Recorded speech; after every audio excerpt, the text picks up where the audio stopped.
Écoutez bien. Au cœur de l'Afrique, dans un vieux village perdu entre la savane brûlée par le soleil et une forêt qui ne dormait jamais, se trouvait une case dont personne n'osait s'approcher. On l'appelait la case sans ombre. Quelle que soit l'heure du jour, peu importe où se trouvait le soleil dans le ciel, elle ne projetait jamais d'ombre. Les anciens du village racontaient qu'elle avait appartenu à un guérisseur autrefois puissant, un homme nommé Sogbe. Il était respecté de tous, mais son cœur était rongé par une soif insatiable de connaissances interdites. Fasciné par les esprits de la nuit, il voulait maîtriser leur pouvoir et plier la réalité à sa volonté. On dit qu'un soir, alors que la lune était cachée et que le silence régnait, il a franchi les limites sacrées du monde des vivants.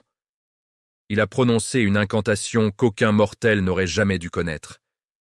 Et depuis cette nuit funeste, Sogbe a disparu, et sa case a perdu son ombre. Dans ce même village vivait un jeune homme, Oma, aussi courageux qu'il était curieux. Ses amis lui avaient maintes fois répété la terrible légende, lui interdisant formellement de s'approcher de cette case maudite. Mais un soir, piqué au vif par les moqueries sur son courage, sa fierté le poussa à commettre l'irréparable. Armé d'une simple lampe tempête dont la flamme dansait nerveusement, il attendit que la lune soit haute dans le ciel noir et se dirigea vers la case sans ombre. Le silence autour était si lourd, si pesant qu'on aurait pu le toucher. Même le vent semblait retenir son souffle, refusant de s'aventurer par là. Lorsqu'il posa la main sur la vieille porte en bois, une sensation glaciale, anormale, lui parcourut le bras jusqu'à l'épine dorsale. Malgré la peur qui lui nouait l'estomac, il poussa la porte et entra. À l'intérieur, l'air était si froid qu'Oma pouvait voir sa propre respiration se transformer en une épaisse brume blanche.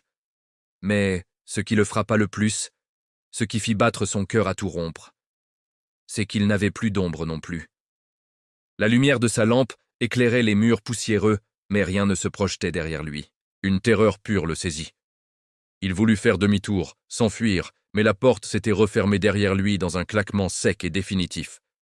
C'est alors qu'il entendit des pas lents, irréguliers, comme si quelque chose se déplaçait sans jambes, en flottant juste au-dessus du sol. Une voix rauque, sortie des profondeurs de la nuit, se glissa dans son oreille, un murmure qui glaça son sang. « Tu cherches la connaissance ou la mort ?» Oma se retourna brusquement. Une silhouette flottait dans la pénombre.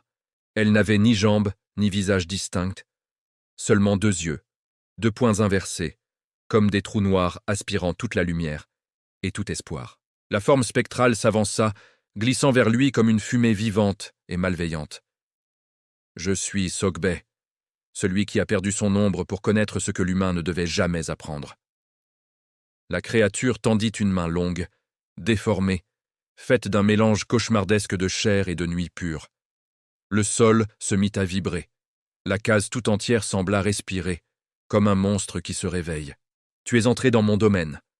Maintenant, ton ombre m'appartient, pour l'éternité. » Une force invisible et irrésistible attira Oma vers le sol. Il sentit quelque chose se détacher violemment de lui, comme si on lui arrachait une seconde peau, une partie de son âme. Il poussa un hurlement, un cri de douleur et de terreur si puissant que les habitants du village se réveillèrent en sursaut dans leur lit. Mais personne n'osa sortir. Le lendemain matin, le soleil se leva sur un village terrifié. Les plus courageux s'approchèrent de la case maudite et retrouvèrent Thomas. Il était là, debout devant la porte. Son corps était intact, mais ses yeux étaient en vide, fixant un point que personne d'autre ne pouvait voir. Et il n'avait plus d'ombre. Depuis ce jour, la légende a changé. On raconte que chaque nuit, certains villageois jurent l'avoir vu marcher lentement vers la forêt, suivant docilement une silhouette qui flotte devant lui, la silhouette de Sogbe, le guérisseur perdu.